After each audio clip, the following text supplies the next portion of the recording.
अस्सलाम वालेकुम नाज़रीन, मैं हूं शेख रहमत अली, आप देख रहे हैं क्राइम टुडे न्यूज़। नाज़रीन, कांग्रेस पार्टी के तेलंगाना के माइनॉरिटी वाइस चेयरमैन जनाब मोहम्मद कलीमुद्दीन बाबा ने क्राइम टुडे से बात करते हुए कहा कि जिस तरह से हमारे इस मुल्क में हालात बनते जा रहे हैं और जिस तरह से कानून का मजाक बनाया जा रहा है, इसके नतायज बहुत बुरे हो सकते हैं। ज़रूरी है कि कानून इस पर सख्त नोट ले और जिस तरह से कुछ मुट्ठी भर सियासतदान हमारे इस मुल्क को तबाह करने की कोशिश कर रहे हैं, हिंदू बना मुसलमान के नाम पर गंदी राजनीति सियासत कर रहे हैं, इसको रोकने की ज़रूरत है। और सारे सेकुलरों को, चाहे वो हिंदू हो, मुस्लिम हो, सिख हो, ईसाई हो, सबको एक प्लेटफॉर्म पे आने की ज़रूरत है। तभी जाकर हमारे इस मुल्क की तस्वीर बदल सकती है और हमारे मुल्क की हालत बदल सकती है। इस तरह का उन्होंने ये सारे तफसीलात बताई। देखते हैं इस कलीमुद्दीन साहब, जो आज हमारे मुल्क के जो हालात बनते जा रहे हैं और जिस तरह से बदले की सियासत की जा रही है और मस्जिदों को टारगेट बनाया जा रहा है, इसको आप किस नज़र से देखते हैं? अस्सलाम वालेकुम, बहुत बहुत शुक्रिया मीडिया वालों का और आपका भी, क्योंकि आज ये मीडिया ही एक ऐसा मंत्र बन गया लोगों के सामने कि इससे कुछ भी फैलाया जाता, कुछ भी बताया जाता। जो चाटुकार लोग हैं, चाटुकार मीडिया के लोग हैं, वो तो बात नहीं करते, पर आप जैसे चैनल बहुत सारे हमारे हिंदुस्तान में, जो आज भी हिंदुस्तान को जो है एक मीडिया हाउस जो है एक पांचवा पिलर, चौथा पिलर माना जाता हमारी डेमोक्रेसी कंट्री का, तो आप जैसे मीडिया वालों की ही बदौलत जो है आम जनता तक और लोगों तक जो है सच्चाई पहुंच रही है। बहरहाल आज हमारे मुल्क का ये एक ऐसा बुरा टाइम चल रहा है जिसके बारे में हम बयान नहीं कर सकते कि इतने बुरे हालात, इतना बुरा कम्युनल फाइट चल रहा है और चारों तरफ देखो बदले की भावना। एक ऐसा दिख रहा है कि कॉन्स्टिट्यूशन हमारे पास नहीं है, लाइन ऑर्डर हमारे पास नहीं है और एक प्रधानमंत्री इतने एक सेकुलर कंट्री का एक प्रधानमंत्री वो जो है आज कम्युनल टॉक पे है, मैं ये बना दूंगा, मैं ये कर दूंगा, मैं ऐसा कर दूंगा। और होम मिनिस्टर एक हमारी सेकुलर कंट्री है जिसका होम मिनिस्टर जो है इतने उन लोग के दिमाग में ऐसा आ गया एक हमारा मुल्क ऐसा है, हमारा मुल्क वैसा है, वो हम ये कर देंगे, वो कर देंगे। लेकिन लोग जब स्टेट पे बात करते हैं तो बहुत अच्छी करते हैं, लेकिन जब स्टेट से हट के इनका अगर चलन है, पॉलिटिकल चलन हो या इनकी जो अंदर जो फीलिंग है, तो ये टोटली इनको बचपने से इनको तैयार किया गया हुआ एक वायरस है। ये पूरा एक वायरस है जो हिंदू मुसलमान को लड़ाना, गंगा जमुना तहजीब को जो है ख़त्म कर देना, हिंदुस्तान का कॉन्स्टिट्यूशन ख़त्म कर देना और हिंदुस्तान की जो डेमोक्रेसी है वो सब ख़त्म करके इन्होंने जो है एक हिंदू राष्ट्र की तरफ एक लेके जाना है। तो एक प्रधानमंत्री को ये शोभा नहीं देता है कि वो जो है एक ही समुदाय की बात करना, एक ही चीज़ों की बात करना। होम मिनिस्टर हिंदुस्तान के और प्रधानमंत्री जी भी जो है एक समुदाय की बात कर रहे हैं, एक रिलीजन की बात कर ले रहे हैं। तो मैं ये प्रधानमंत्री जी से पूछना चाहता हूँ कि जो अदर रिलीजन जो हमारे हिंदुस्तान में है, जो एक हमारा हिंदुस्तान गुलिस्तान है, हर गुलों के कलर की तरह एक एक मज़हबें इसके अंदर है, तो इन मज़हबों को जो प्रधानमंत्री जी और दिगर उनके होम मिनिस्टर जी और उनके जो संघ दल RSS ये सब क्या करना चाह रही है? क्या ये मुल्क को बर्बाद कर देने की जो पॉलिसी इन्होंने चलाई है, क्या ये इस बात को छुपाने के लिए चलाए हैं कि जो मुल्क को इन्होंने बेच दिया उसके ऊपर कोई क्वेश्चन नहीं करे, और या फिर जिस तरीके से इन्होंने घोटाला EVM घोटाला कर रहे हैं उस तरीके से जो इन्होंने जीत रहे हैं उसके ऊपर कोई सवाल नहीं कर सके। तो आज तो हमारे मुल्क की बहुत बड़ी बदतरीन हालत है और हमारे मुल्क के अंदर जैसा लगता है कि जुडिशन कोई चीज़ नहीं है, लाइन ऑर्डर कोई चीज़ नहीं है, हमारा कॉन्स्टिट्यूशन कुछ नहीं है, जो भी है एक RSS है और एक भगवा है और एक जो है हमारा नरेंद्र मोदी जी है और जो है हमारे अमित शाह जी है, यही सब कुछ हमारा हिंदुस्तान है, ऐसा ये लोग समझाना चाहते हैं। तो इनको मैं वार्निंग देता हूँ यहाँ से कि, और मैं इनके लिए ये कहता हूँ कि देश में देशभक्त बहुत है। हम लोगों ने मुग़लों को नहीं छोड़ा, अंग्रेज़ों को नहीं छोड़ा, तो इनको क्या छोड़ेंगे? क्योंकि हमारे देश की रीति है, अगर हमारे सर से ऊपर पानी जाता है तो हम हिंदुस्तानी सब एक गुट होके लड़ते हैं। वहाँ पे हिंदू, मुस्लिम, सिख, ईसाई सब सारे के सारे मिल के लड़ते हैं। तो एक बार ये लड़ाई फिर से होने की ज़रूरत है, क्योंकि अगर ये लड़ाई ना होगी तो हमारा हिंदुस्तान आज फिर वही डगर पे चले जाएगा जैसा कि हम गुलाम थे। इन्होंने भगवा गुलामी का जो चैला पहनाना चाह रहे, तो वो भगवा गुलामी जो है बंद होनी चाहिए। अगर किसी एक समुदाय को चाकू, तलवार, हथियार, गन, अगर ये सब रख के फिरने की अगर इजाज़त है, जैसे भगवाधारी, बजरंग दल, RSS, ये लोगों की जो कारस्तानी है, जो हिंदुस्तान में एक्टिविटी चल रही है इनकी, और जो जिस तरह से कर रहे हैं, तो मैं कहता हूँ कि जुडिशन हमारा क्या कर रहा है, लाइन ऑर्डर हमारा क्या कर रहा है, और इस तरीके के वारदात, तो लाइन ऑर्डर तो साथ में खड़े रह के ये काम हो रहा है। तो जब यह है, जब हम मान ही लेते हैं कि चलो भाई एक समुदाय को हमारा कॉन्स्टिट्यूशन अगर इजाज़त दे दिया, या फिर हमारा लाइन ऑर्डर इजाज़त दे दिया, हमारा कॉन्स्टिट्यूशन इजाज़त दे दिया, तो मैं ये कहता हूँ कि हर समुदाय के लोगों को हथियार रखने की इजाज़त दी जाए और सेल्फ डिफेंस करने की इजाज़त दी जाए। क्योंकि आज अगर हमारे मुल्क में जो नहीं था वो लाया जा रहा है इन लोगों की तरफ से, ये सरासर जो है कॉन्स्टिट्यूशन की हत्या है, जुडिशन की भी हत्या है। आप क्रिमिनल कोर्ट की हत्या है ये, और डिस्ट्रिक्ट कोर्ट की हत्या है ये, हाई कोर्ट की हत्या है ये, सुप्रीम कोर्ट की हत्या है। यहाँ पे कोई कुछ जा नहीं रहे। इंशाल्लाह हम ये बात को कर रहे हैं कि जो है हम हमारी तरफ से जो है कांग्रेस पार्टी की तरफ से as a my vice chairman Telangana, क्योंकि मेरे को पूरे हिंदुस्तान की फिक्र है, मेरा पूरा हिंदुस्तान मेरा है, मेरा भारत देश है। यहाँ पे मेरे सभी भाई, मेरे हिंदू, मुस्लिम, सिख, ईसाई सभी मेरे भाई, ये सब मेरे अपने हैं। ये लोग, इनको जो है हमसे जो लड़ाने की एक कम्युनिटी को टारगेट करके जो है खुलेआम एक नंगा नाच हथियारों का कर रहे हैं, आप नुमाइश हथियारों की कर रहे हैं। क्यों? मैं आज जो है इतने साल से क्या पहली बार हम लोग ये देख रहे हैं कि रामनवमी मनाई जा रही है, या हनुमान जयंती मनाई जा रही है, या किसी भी उसके अंदर जो इतनी बड़ी रैली के तौर पे जो है हथियारों का जम घट्टा बना हुआ है।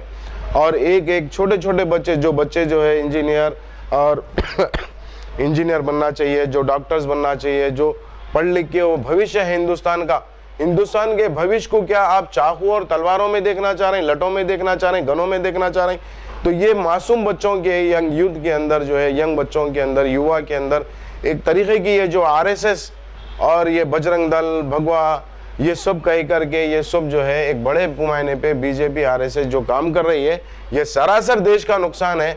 और शर्म आना चाहिए उन जजेस को जो सुप्रीम कोर्ट, हाई कोर्ट में बैठे हुए हैं, जुडिशन चला रहे हैं, उन लोगों को शर्म आना चाहिए कि इसके ऊपर कोई एक्शन नहीं लेते। क्या एक आम आदमी, आम हिंदुस्तानी ये सारा बोझ उठाएगा? ये पॉलिटिकल लोगों की और एक ये जो तंजीम जो बनी हुई है, ये तंजीमों की सज़ा क्या हमारे हिंदुस्तान का हर नौजवान बच्चा जो आने वाला भविष्य भुगतेगा? क्या हम लोग क्या सीरिया की तरफ जा रहे हैं? क्या हम लोग श्रीलंका की तरफ जा रहे हैं? क्या श्रीलंका की अवाम तो हमारे अवाम से अच्छी है जो सड़कों पे उतर गई? आज तो जो है हमारे पास कोई पुश्तान हाल हमारे हिंदुस्तान का नहीं है। जो हमारा बादशाह है, जो हमारा राजा है, उसकी ही सोच अगर गंदी हो गई, वो खुद क्रिमिनल की तरफ चले गया, तो आम हिंदुस्तानी क्या करेगा? साहब, ये जो है भारतीय जनता पार्टी से अगर कोई फाइट करने वाला है तो वही कांग्रेस ही है, और हमारे मुल्क में अगर भारतीय जनता पार्टी का सफाया करने वाली है तो ये कांग्रेस पार्टी ही है। क्या आपको नहीं लगता कि जहांगीरपुरी में जो हालात हुए हैं, सुप्रीम कोर्ट का ऑर्डर आने के बावजूद भी जो है डिमोलिश बरकरार रही, तो आप कितना समझते हैं कि भारतीय जनता पार्टी जो है अब सुप्रीम कोर्ट को भी नहीं मान रही है और अपनी मनमानी कर रही है? देखिए, भारतीय जनता पार्टी ये सोच ली के बैठी हुई है, क्योंकि RSS संघ और भारतीय जनता पार्टी एक माइंड बनाए हुए हैं लोगों का, कुछ चंद लोगों का, कि उनके सामने कॉन्स्टिट्यूशन नहीं है, उनके सामने जो है जुडिशरी नहीं है, उनके सामने जो है लाइन ऑर्डर नहीं है। ये सारे लोगों को गुलाम बनाए हुए हैं खुद, क्योंकि जो EVM घोटाला है, हमारा जो मुल्क का इलेक्शन कमिश्नर खुद उनका गुलाम बन चुका है। तो मैं ये पूछना चाहता हूँ हमारे इलेक्शन कमिश्नर से कि आप ऐसे लोग, कम्युनल लोगों को क्यों सपोर्ट कर रहे हैं? और मैं सुप्रीम कोर्ट से भी ये सवाल करना चाहता हूँ कि ऐसे आपने क्यों आंखों पर पट्टी बन ली? क्योंकि हमारे हिंदुस्तान के अंदर जुडिशरी के अंदर मूर्ति पे पट्टी बंधी हुई है, मूर्ति के जो उसकी कुर्सी पे बैठने वाला, उसके आंख के ऊपर पट्टी नहीं बनी हुई है। उसको आंख खोल के देखना चाहिए, सुप्रीम कोर्ट को आंख खोल के देखना चाहिए, हाई कोर्ट को आंख खोल के देखना चाहिए, ना कि हमारी जो इंसाफ की देवी है, जिसके हाथों में तराजू है, आंखों पे पट्टी है, वो खुद अपने हाथों पे ना बैठे और वो आंख खोल करके देखे और वो तंजीमों को बेंड करे। अगर नहीं करोगे, आप एक बात बताओ, जहांगीरपुरी में जो हुआ वो 3 बार रैली चली, तीसरी बार में मस्जिद के ऊपर गया भगवा झंडा लगाया गया, लगाने के बाद उसके बाद में वहाँ पे वारदात जो हुई, घटना जो हुई। अब एक बार एक इरिटेट करोगे, एक आदमी को इरिटेट करोगे बार बार, तो कुछ हुआ होगा। हम भी उसके जो है, हम वहाँ का जो हुआ वो वारदात को हम उसको जो है और वो नहीं समझते कि अच्छा हुआ। हम तो समझते कि ये बहुत बड़ी दुर्भाग्य है, हमारे मुल्क का दुर्भाग्य है कि एक ऐसी इस तरीके का हमारा एक ढंग बन जा रहा है और एक हमारा चलन बन जा रहा, क्योंकि जहाँ देखो वहाँ पे आपस में हम लोग एक प्लेट में खाने वाले, एक दूसरे की शादी में, एक दूसरे की मौता में जाने वाले, एक दूसरे के लिए ख्याल करने वाले। अरे ये बात तो सोच लेना चाहिए था। कोरोना काल जो हमारे पास गुजरा है अभी रिसेंटली 2019, 2020, 2021 जो गुजरा है, यहाँ पे तो कोई, जब वो टाइम तो कोई नहीं देखा हिंदू का है, मुसलमान का है, कहाँ का है, किधर का है। वो ऊपर वाले ने आँख खोल कर देखो तुम गलत दिशा में जा रहे हो, ये बताने के बावजूद भी ये एक भगवाधारी आरएसएस बीजेपी की आंख के ऊपर से पट्टी नहीं उतर रही। उन्होंने नशे में है, उन्होंने भगवा के नशे में बैठे हुए हैं और वो हमारे देश के युवाओं को और हमारे देश के भविष्य को खराब करने का काम कर रहे हैं, देश की उन्नति के लिए काम नहीं कर रहे। एक तरफ से देश को बेचा जा रहा है, एक तरफ से देश के लोगों को कटवाया जा रहा है और एक तरफ से देश को बर्बाद और नीचा किया जा रहा है। आज हमारे जीडीपी के ऊपर कोई बात नहीं करते, पेट्रोल डीजल के ऊपर कोई बात नहीं करते, महंगाई के ऊपर बात नहीं करते। जो मुल्क फ्री में वैक्सीन नहीं दे सकता, आज वो नौजवान बच्चों के हाथ में चाकू, तलवार, जंबिये और जो है तलवार, लटें, बंदूकें दे रहा है। तो हमारे लिए इस शर्मनाक बात से क्या है, क्योंकि आम हिंदुस्तानियों को ये जागने की जरूरत है। हमारा कम्युनल अगर हम पॉलिटिक्स बना करके कम्युनल कोई एजेंडे पे हमारा मुल्क नहीं चल सकता। हमारा मुल्क सेकुलर है, हमारा मुल्क सारे मजहबों का है। तो हम सब मिलके अगर देश की उन्नति के लिए, मुल्क की उन्नति के लिए काम करेंगे तो हमारा मुल्क आगे चलेगा। ये बात तो नरेंद्र मोदी जी चाहते हैं। नरेंद्र मोदी जी को सब मालूम है। आज कश्मीर फाइल फिल्म लाया उन्होंने, कश्मीर फाइल की बात करते हैं। कश्मीर फाइल की वक्त जब कश्मीर में 89 पंडित वहां से फ्लाइन करे थे और उसी वक्त में 89 पंडितों का कत्ल हुआ था कश्मीर में, उससे ज्यादा नहीं हुआ। और उसी जहां से जब 4-5 लाख पंडित वहां से प्लाइन करे और उसी वक्त में पड़ोसी मुल्क की साजिश से वहां के टेररिस्टों ने 1600 मुसलमानों को मारा था। ये कश्मीर फाइल में नहीं बताते। और कश्मीर फाइल एक फिल्म है, जो एक फिल्म पैसे कमाने के लिए एक समुदाय के खिलाफ निकाली हुई फिल्म है। उसके लिए प्रधानमंत्री हमारे देश के अक्लमंद, देश को बेचने वाले, देश को बर्बाद करने वाले, देश को तोड़ने वाले प्रधानमंत्री वो फिल्म की तारीफ करते हैं। इनके पास कोई दूसरा काम धंधा नहीं है। हम तो टीवी के ऊपर देखते थे कि प्रधानमंत्री 18 घंटे, 19 घंटे, 20 घंटे काम कर रहे हैं, 22 घंटे काम कर रहे हैं। तो वो देश को बेचने की प्लानिंग कर रहे थे, वो देश को बर्बाद करने की प्लानिंग कर रहे थे, वो देश को बचाने की प्लानिंग नहीं कर रहे थे, देश की उन्नति के लिए प्लानिंग नहीं कर रहे थे। लेकिन वो उन्होंने जितने भी उनके 8 साल में कार्यकाल किए हैं वो सारे देश को बर्बाद और बेचने के करे हैं। पिछले 70 साल में हम कांग्रेस पार्टी के लोगों ने देश को तिनका बना करके जोड़ा है, तिनके से और हमारे बलिदान से देश को हमने बनाया है। और उस वजह से आज ये देश बना हुआ है। और ये देश को जो बेच रहे वो किसके बाप की प्रॉपर्टी बेच रहे? हम हिंदुस्तानी लोगों की, और जो कांग्रेस ने मेहनत करी थी वो मेहनत को बेच रहे हो। शर्म आना चाहिए। और ये बात को तो प्रधानमंत्री खुद जानते हैं, हमारे देश के रक्षा मंत्री जानते हैं और देश के फाइनेंस मिनिस्टर जानते कि हमने देश को बेच दिया। क्यों? आपको जो है इलेक्शन आते तो महंगाई नहीं दिखती, आप जहाँ का वहाँ थामते, इलेक्शन खत्म, पेट्रोल डीजल के दाम बढ़ा दो, देश को लाओ, कोई सवाल ना करे, हिंदू मुसलमान करा दो। अरे देश को किस तरफ ले जा रहे हो? ये तो सोचने की बात है, इससे ज़्यादा कुछ नहीं है। ये हमारे हिंदुस्तान का बहुत ही दुर्भाग्य टाइम चल रहा है और बहुत ही परेशानी का आलम है हिंदुस्तान का। और हिंदुस्तान के अंदर जो है हिंदुस्तानी लोग खतरे में। जी साहब, आखिरी सवाल आपसे कि तेलंगाना में जो है इफ्तार पार्टी का बड़े पैमाने पर जो जोर चल रहा है, करोड़ों रुपए खर्चा हो रहे हैं, जबकि तेलंगाना की यहाँ की आवाम प्रजा जो है लॉकडाउन से गुजरी है, उनके कारोबार ख़त्म हो चुके हैं, वो परेशानी हालत में है, लेकिन हुकूमत की जानिब से कोई भी सहूलत उनको नहीं दी जा रही है। तो आप कितना मुनासिब समझते हैं कि ऐसे हालात में क्या इफ्तार पार्टी केसीआर को करना चाहिए, या फिर क्या समझते हैं? आरएसएस बीजेपी मुसलमानों के खुलेआम फेस पे आकर चुनौती दे रही है और उसी जगह पर टीआरएस गवर्नमेंट मुसलमानों के छुपी हुई है स्लो पॉइजन आप बोल सकते हैं, कि छुपा हुआ दुश्मन बोल सकते, कि जो मस्जिदों को तोड़ने वाले वो लोग आज मुसलमानों को हम इफ्तार की पार्टी दे रहे, तो उनके चाटुकार लोगों की तरफ से दे रहे, क्योंकि उनके सामने बोलने वाला नहीं है। उनके पास हमारे तेलंगाना स्टेट में तो एक ही मुसलमान समुदाय उनको दिखता है, एक ही मुसलमान दिखता है कि वो चाटुकार है, उनके बारे में कुछ नहीं बोलते। और शर्म आना चाहिए हमारे महमूद अली साहब को, जो हमारे होम मिनिस्टर भी है और जो डिप्टी सीएम भी है, तो उनको शर्म आना चाहिए। क्या इस तरीके की हरकत? तो मुसलमानों के लिए अगर पहले मस्जिदों को बनाओ, बचाओ और मस्जिदों को बनाओ, बाद में मुसलमानों के ऊपर हमदर्दी जताओ। और फिर तो दूसरी बात तो ये कि जो कोरोना काल जो हमारे पास चल रहा था, जो हमारे पास जो स्टेट के हमारे हालात है, नीचे लोगों के, जो गरीब लोगों के जो हालात है, वो हालात के अंदर हमारे केसीआर साहब ने कितने लोगों को अनाज बांटा, कितने लोगों की मदद की, कितने लोगों को जो है वैक्सीन फ्री दिए, कितने लोगों की जो है परेशानी को दूर किया, रोजगार योजना में क्या करे। और गरीब लोग जो कोरोना काल से जो 2 साल 2.5 साल परेशान थे, उनके तो रोजगार पूरे ठप हो गए। उनको उन्नति के लिए क्या केसीआर गवर्नमेंट की तरफ से, टीआरएस गवर्नमेंट की तरफ से उनको री बिजनेस स्टार्ट डेवलपमेंट करने के लिए क्या सहूलत दिए? नहीं दिए। ये सिर्फ जो है ये हमारे तेलंगाना की आवाम को बेवकूफ़ बनाने का फार्मूला इस्तेमाल कर रहे। आप दलित बंधु नहीं दे सके, देते बोले नहीं दिए। आप 12% रिजर्वेशन देते बोले नहीं दिए। कौन सा ऐसा काम जो था जो केसीआर गवर्नमेंट बोलने के बाद कर दी? क्योंकि इनका भी वही हाल है, वहीं से ये भी आई 2014 से बीजेपी आई।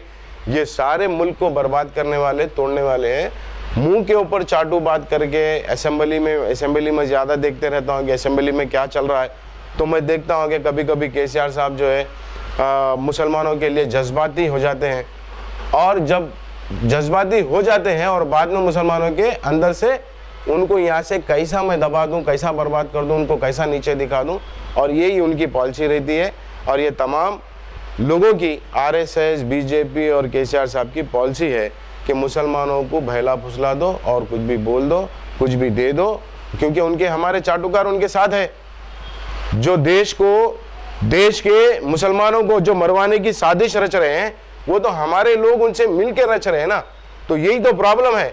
और मैं बार बार यही समझाना चाह रहा हूं कि देखो, कम्युनिटी, मजहब अपनी जगह है, मुल्क अपनी जगह है। ये मुल्क सारे लोगों का है, ये स्टेट सारे लोगों का है।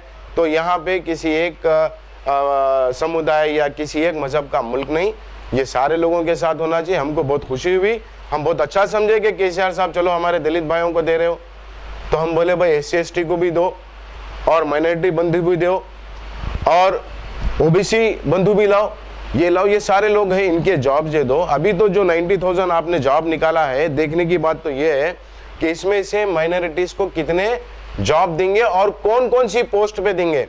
क्या आप कमिश्नर बनने का मौका मुसलमानों को देंगे? क्या DCP बनने का मुसलमानों को मौका देंगे? क्या IAS IPS के अंदर मुसलमानों को जो रिजर्वेशन है हमारा, उसके हिसाब से देंगे? फिर जर्नल में कितना देंगे, कौन सी कास्ट को कितना देंगे? ये बात से बिल्कुल साफ हो जाएगा कि केसीआर साहब क्या करने वाले हैं तो स्टेट के अंदर। तो हम ज़्यादा दूर नहीं जाएंगे, ये 90,000 जो जॉब का चल रहा है, इसी के अंदर हमको मालूम हो जाएगा, क्योंकि हम ITA डालेंगे, हम निकालेंगे।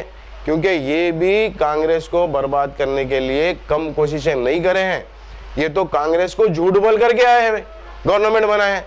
क्या केसीआर साहब भूल गए वो बात कि जो है सोनिया मैडम जी, आप जो है कांग्रेस, आप जो है तेलंगाना अलग कर दो, मैं कांग्रेस में जम हो जाऊंगा? तो ये सब बड़ बोले, झूठ बोले, सब से एक और एक बोलने का ट्रेंड है। अमित शाह जी बोलते हैं, नरेंद्र मोदी जी बोलते कि हम 15 लाख हर हिंदुस्तानी को देंगे, अमित शाह जी बोलते जुमला है। तो ये बोलना, जुमला और दिखावा, हमदर्दी, ये सब देश को बर्बाद करने की, स्टेट को बर्बाद करने की, एक समुदाय को टारगेट करने की बात है।